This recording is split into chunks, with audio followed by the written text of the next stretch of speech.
Hola, ¿qué tal? Bienvenidos a Hablemos de Política. Tenemos el gusto de recibir al doctor Arminio Hernández, presidente de la Sociedad Peruana de Pediatría. ¿Qué tal, doctor? ¿Cómo está? Gracias por estar con nosotros. Buenas tardes, señor Chávez. Encantado. Bueno, doctor, por supuesto, ahora en medio de una pandemia aparece la noticia de la difteria, de la reaparición de la difteria en el caso peruano después de 20 años. Es, al parecer, esperemos que quede así, una situación muy focalizada alrededor de la zona de La Victoria, donde se han desplegado como 50 unidades para vacunar pues a todo el entorno. Pero la alarma es grande. ¿Es justificada la alarma? De modo sencillo, sí, porque es una enfermedad que ya no la teníamos, que se llama difteria. Hace 20 años que no tenemos casos, no vemos pacientes con difteria en el hospital. Yo he tenido oportunidad de hace mucho tiempo, por mi tiempo de servicios en un hospital. Y la alarma me parece que de un modo sencillo hay que tenerla en cuenta, porque es una enfermedad que puede matar, ¿no? Por complicaciones. Entonces, hay que tener en cuenta de que ha reaparecido. Un hecho que también creo que es necesario tenerlo en consideración en este contexto de reaparición es que esta niña que tiene difteria comprobada, no, no ha tenido contacto con personas de otros países que sí tienen difteria. Me refiero fundamentalmente a los países más cercanos, Brasil y Venezuela. Entonces, esto crea una situación que hay que tenerla en consideración, ¿no? Entonces, debe haber algunas personas alrededor de esta niña que son portadores de esta bacteria que se llama Corynebacterium diphtheria. No la hemos tenido previamente porque las campañas de inmunización y la cobertura de inmunizaciones han sido relativamente buenas en nuestro país. Y en la medida que eso ocurra, no vamos a tener difteria. Muy bien. Ahora, es una enfermedad que entiendo yo en algún momento fue una causa de mortalidad infantil bastante significativa, ¿no? Por supuesto, sí. En las épocas de los 80, 90 para atrás, cuando las vacunas no tenían una cobertura importante, obviamente habían casos de difteria y muerte por difteria en nuestro país y en muchos países en el mundo, ¿no? Pero eso, en la medida que se incrementó que las inmunizaciones se dieron de una manera regular en los niños, esto desapareció. Y la prueba es que en nuestro país, desde hace 20 años, no tiene un caso de difteria. Ahora, es una enfermedad que tiene características respiratorias, ¿no? Algunos la han emparejado de alguna manera con el coronavirus por estos días. Bueno, en general, la mayoría de las infecciones predominantemente son respiratorias y predominantemente son virales, ¿no? Claro. Nos referimos a resfrío, y en estos momentos el bendito coronavirus, básicamente una enfermedad respiratoria, ¿no? Es una enfermedad respiratoria porque el microbio, que en este caso es una bacteria, a diferencia del coronavirus, que es un virus, se anida principalmente en el tracto respiratorio superior, formando una membrana donde se produce una toxina. Esta toxina se libera y es la causa de complicaciones que pueden llevar a la muerte. Entonces, pudiendo variar, pues, entre 1 y 10% de letalidad se llama cuando un determinado número de muertes ocurren por esa enfermedad. Ahora, ha llamado la atención también que el hecho que no tengamos la toxina, ¿no? Con la que se combate en este caso, porque creo que están importando para el caso de esta niña. Digamos, se explica en el hecho que precisamente no tengamos durante 20 años la enfermedad, pero ¿cuál es la característica de esta toxina que al parecer no es muy pues, producida, ¿no? Bueno, hay enfermedades que se manifiestan no por el microbio mismo, sino por lo que produce el microbio. En este caso, por ejemplo, tétanos, difteria, producen una toxina y la toxina es lo que da la enfermedad, ¿sí? Entonces, hace 20 años que ya no tenemos difteria. Entonces, el interés de tener la antitoxina o el antisuero se ha ido prácticamente desvaneciendo. Lógico. Entonces, no ha habido una preocupación por tener la antitoxina porque ya no tenemos casos, ¿no? Esto es lo que ha sucedido en las circunstancias actuales en que no existe la antitoxina en nuestro país. Pero los países que sí la tienen, como Brasil, por ejemplo, es donde se ha tenido que recurrir para traer la antitoxina. Es que el tratamiento fundamentalmente es de dos tipos. El primero es bloquear el efecto de la toxina con la antitoxina y el segundo es evitar que la infección continúe. Y eso es con el uso de un antibiótico, principalmente penicilina. Es lo que se está haciendo con la niña. Desde que llegó, se sospechó en difteria, se hizo el diagnóstico en pocas horas, se empezó a recibir antibióticos. Y eso es lo que está controlando. Pero requiere de recibir la antitoxina. Hasta ayer me dijeron que la estaban trayendo del Instituto Butantan en Brasil, básicamente de Sao Paulo, ¿no? Ya, ya. Ahora, doctor, evidentemente no hay que ser, pues, como creemos, obviamente, alarmistas, pero ¿por qué reaparecen estas enfermedades? Porque, claro, en otros países, como usted señala, sí se está viendo un poco más. La Organización Panamericana de la Salud emitió una alerta para Latinoamérica, ¿no? De todas maneras, ¿esto por qué reaparece? O sea, enfermedades que tú pensabas que tenías ya bastante controladas, que eran cosas del pasado, no sé, puede haber elementos, pues, del medio ambiente, efectivamente descuidos en la vacunación, ¿no? Porque esta niñita entiendo que solo había sido vacunada al nacer. ¿Qué es cómo observa usted, siendo especialista, pues, en la materia, en pediatría particularmente, ¿no? Con el tema de los niños. Bueno, las enfermedades llamadas inmunoprevenibles, sarampión, polio, difteria, polio, se han controlado y muchas se han anulado con la vacuna, con las vacunas para esas enfermedades.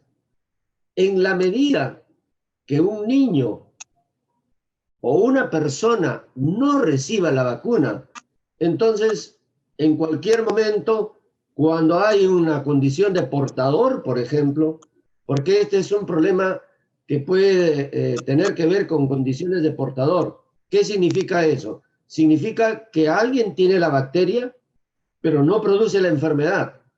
Pero la bacteria se la puede pasar, en este caso probablemente de sus hermanos, de sus familiares cercanos, y si no está vacunada, como es el caso, se va a dar la enfermedad. Entonces, ¿quiénes están en riesgo de hacer estas enfermedades? Los que no están vacunados. ¿Quiénes pueden producir la enfermedad? Viajeros, por ejemplo, que vienen a nuestro país, que en estos casos no es lo que está ocurriendo con esta niña, porque esta niña vive en condiciones de hacinamiento en un barrio de Campanilla, creo que se llama, un sector de La Victoria con el cercado de Lima. Entonces viven en un cuarto varias personas, y si alguno de los contactos de la niña tiene la condición de portador, que eso lo vamos a saber con este peinado que ha hecho estas brigadas, porque las brigadas no solo han ido a buscar posibles enfermos, sino los portadores, y obviamente a vacunar a todos los niños para evitar que puedan haber más casos de difteria. Entonces, la condición de riesgo es no ser vacunado, que es lo que está cumpliendo esta niña. Aparentemente solo recibió las vacunas al nacer, pero no recibió las siguientes vacunas. Yo sospecho que por la forma como está evolucionando el cuadro, es posible que esta niña, que es de una comunidad nativa de Contamana en Ucayali, es posible que haya recibido por lo menos alguna dosis. Es imposible que no haya recibido alguna dosis de vacuna después del nacimiento. Lo que ocurre es que estas campañas, porque ser comunidades un poco alejadas, que requiere de ir en bote horas muchas veces, ¿no? A partir del río Madre para adentro, entonces nos recuerdan. ¿Por qué le digo esto? Porque yo estoy entendiendo y estoy siguiendo el caso con el médico tratante, que no está siendo una enfermedad severa. Ya. A mí me preocupó mucho cuando dije, esta niña no es vacunada, tiene tremenda membrana en la garganta, esta niña se va a complicar. De hecho, tiene una complicación, pero es leve. Pero que la Ya. tiene, la tiene. ¿Por qué? Porque la toxina tiene un apetito por el miocardio, por el tejido cardíaco, y la tiene por las respuestas que tiene en sus exámenes de laboratorio. Súper Pero la interesante. condición de riesgo es no ser vacunado. Ok, ok. ¿No? Y la Ya, otra condición es que da sí. con muchas infecciones, que es el hacinamiento, ¿no?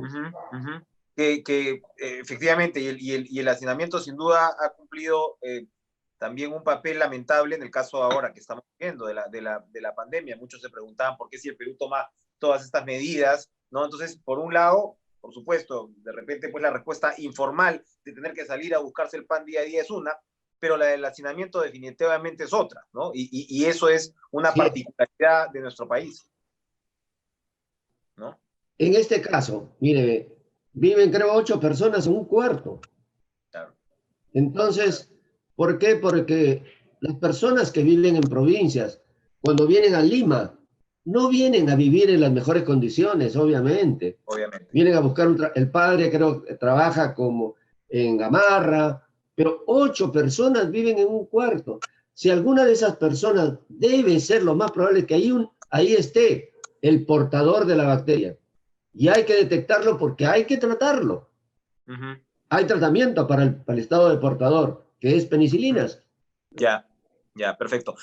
Doctor, para ir terminando, usted ha hablado a lo largo, por supuesto, de esta conversación del tema de las vacunas y ha señalado cómo en realidad el país, en medio de todos estos problemas que estamos describiendo, sí ha desarrollado una capacidad importante, ¿no?, para tener campañas de vacunación exitosas. Por supuesto, ahora toda nuestra atención está centrada en el tema del coronavirus porque se espera, ¿no?, que de todas maneras el primer semestre del 2021 pueda darse un avance al respecto.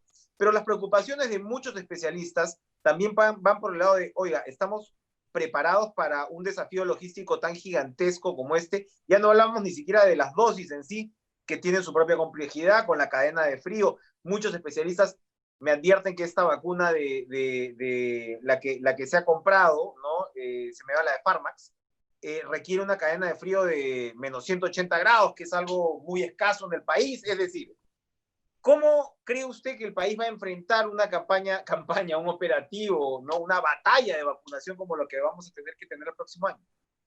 Usted se está refiriendo ya a la vacuna de COVID. Así es. Usted se refiere a las vacunas regulares. No. Me refiero aplicando lo que usted nos acaba de decir, de las capacidades del Perú ya para campañas de vacunación, ya aplicarlas en lo que esperamos para el COVID, ¿no? Bueno, el Perú tiene experiencias exitosas de campañas, ¿no? Y la muestra es que mientras que algunos países vecinos tienen brotes de algunas enfermedades como sarampión, por ejemplo, polio, no tenemos casos. Entonces, las actividades regulares del programa de inmunizaciones es bueno. La participación de los vacunatorios y su personal tiene mucho desprendimiento. Es increíble su trabajo que hacen en horas fuera del horario habitual, en la manera de ingeniarse para llegar a las personas, ¿no? Llevando vacunas en un mototaxi, por ejemplo. Y ahora el ministerio tiene toda una serie de estrategias para cubrir las brechas de los niños que han dejado de vacunarse por temor. Es muy natural que las familias no le tengan mucho temor a infectarse por COVID. Y obviamente no los lleven a los niños, porque los niños pueden estar sanos. Y entonces, como están sanos, ¿para qué van a atreverse a ir a exponerse a COVID? Entonces hay toda una serie de estrategias como campañas en locales escolares, en los patios de las escuelas que ahora no están siendo ocupadas, donde hay un ambiente totalmente descubierto y la posibilidad de contagio es menor. Hay, digamos, se ha incentivado para que la población se anote para ser vacunada en un determinado día.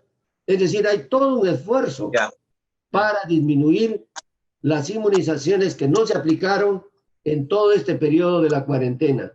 Y eso, yo tengo la plena seguridad que eso se va a cumplir, porque en campañas anteriores, realmente el Perú siempre ha sido un ejemplo. Y las repercusiones de ese ejemplo, de esos esfuerzos, están en que nosotros no hemos tenido brotes. El 18 hubo un brote de sarampión de 40 casos. Estamos hablando de un brote, por ejemplo, de sarampión en Sao Paulo, que es una ciudad de 19 millones, de 3.000, 4.000 casos, ¿no? Estoy yo seguro de que las campañas que están haciendo en lo que se llama un cerco epidemiológico, ahora en La Victoria, su resultado va a ser que quizás tengamos 1 o 2 casos más, pero no más, porque hay mucho esfuerzo, el personal que vacuna tiene mucha mística.